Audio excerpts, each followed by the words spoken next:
Hey guys, how are you all? I am doing super good. Firstly welcome back to my channel Priya styles. So ఈ vlog వచ్చేసి గణేష్ పూజ వస్తుంది కదా, అదేనండి మన Vinayaka Chavithi shopping video vlog అనమాట. So Vinayaka Chavithi before day మేము ఏమేం చేసాం, ఏమేమి కొన్నామని చెప్పి ఈ వ్లాగ్లో చూపించాను. So this is how we started. ముందు మేము స్టార్ట్ అయ్యామన్నమాట.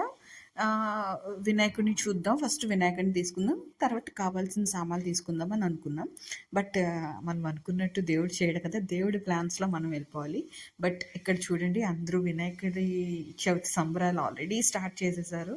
అండ్ అదే కదండి, ఇయర్లీ హాఫ్ అంతా నార్మల్గా వెళ్ళిపోతుంటే the second part of year is always with the celebrations. Vinayaka చవితితో స్టార్ట్ అయితే ఇంకా మనకి బ్యాండ్ బజేగా అనమాట. లాస్ట్ న్యూ ఇయర్ పొంగల్ వరకు ఇంకా మరి గ్యాప్ తీసుకునే ఛాన్సే లేదు. ఇక్కడైతే నేను హాఫ్ మూన్ క్లిప్ తీసుకున్నాను, ఎంత క్యూట్గా ఉంది. రేపు ఎలాగో మూన్ని చూడలేను, సో ఈరోజే నేను మీకు చూపించేస్తున్నాను. సో ఇక్కడ ఏంటంటే మేము ఉండే ప్లేస్లో వినాయకుడి చిన్న చిన్న బొమ్మలు కొంచెం దొరకడం కష్టం అని చెప్పి మేము కొంచెం లాంగ్ రూట్ తీసుకొని, మేము ఉండే ప్లేస్కి ఒక 45 కిలోమీటర్స్ దూరంలో ఉంటుంది. అది 25 మినిట్స్ జర్నీ చేసి వెళ్ళాలి. సో అక్కడికి వెళ్ళి బొమ్మ తీసుకుందాం అని చెప్పి ఫిక్స్ అయ్యి ఇలా వచ్చాం. ఆ సిటీ అంతా అయితే లైట్లతో చాలా చాలా కలగా ఉంది, చూడ్డానికి కూడా చాలా బాగుంది. అండ్ నాకు ఫెస్టివల్స్ అంటే చాలా ఇష్టం, బికాస్ సెలవులు దొరుకుతాయి కాబట్టి. ఇక్కడైతే నేను మష్రూమ్ చూసారా, యాక్చువల్లీ దేశీ మష్రూమ్ దొరకడం చాలా టఫెస్ట్ పార్ట్ ఎవరికైనా, ఏ ప్లేస్లో ఉన్నా. ఈవెన్ మన లోకల్ ప్లేసెస్లో అయినా సరే అదే నాటు పొట్టుకొక్క అంటారు కదా, అది మనకు దొరకడం చాలా కష్టం.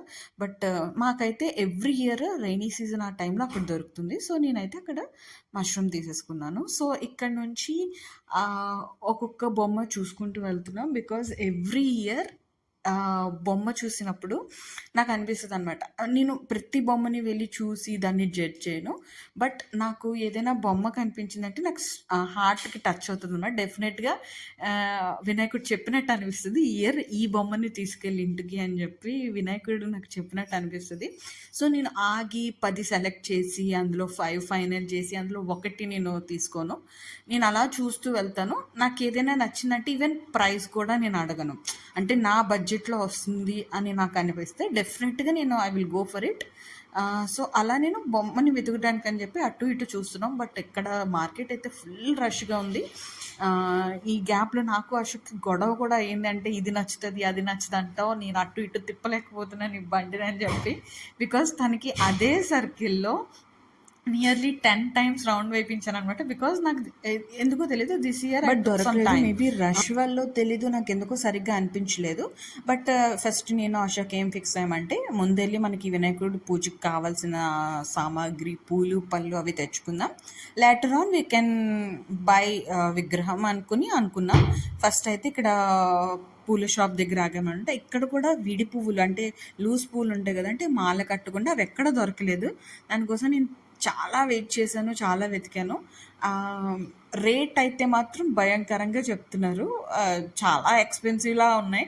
నేనైతే ఫస్ట్ అనుకున్నాను వీళ్ళకి ఇప్పుడే కదా టైం, వీళ్ళతో బేరం ఆడకూడదు, ఎంత అడిగితే అంత ఇచ్చేయాలని చెప్పి అనుకున్నాను. బట్ నాకు తర్వాత తెలిసింది ఏంటంటే వాళ్ళు నాకన్నా ఎక్కువ సంపాదిస్తున్నారు. So I felt like okay, బేరం అయితే ఆడాలి డెఫినెట్గా, ఎందుకంటే వీళ్ళ ఆప్షన్ ఇవ్వలేదు నాకు. సో నేను బార్గెన్ చేసి తీసుకున్నాను అనమాట. ఫ్లవర్స్ అయితే షాపింగ్ అయిపోయింది. Again I came back to buy విగ్రహం కొనడానికి మళ్ళీ వెనక్కి వచ్చాను. చూసాను, నాకు 1 or 2 అనిపించాయి. బట్ ఎనీహౌ అంటే విగ్రహం చూడడానికి కూడా చక్కగా ఉండాలి కదా. అండ్ ఫైనల్లీ నేను విగ్రహం అయితే తీసేసుకున్నానండి. I'm super duper happy. And దారిలో నేను చూపించలేదు కానీ స్వీట్స్ అండ్ ఎక్సెట్రా అన్నీ కొనేసాం. అండ్ నెక్స్ట్ వ్లాగ్లో వినాయక చవితి డెకరేషన్ అండ్ నా వినాయకుడి పూజ చూపిస్తాం. That's for today. Please like, share, subscribe.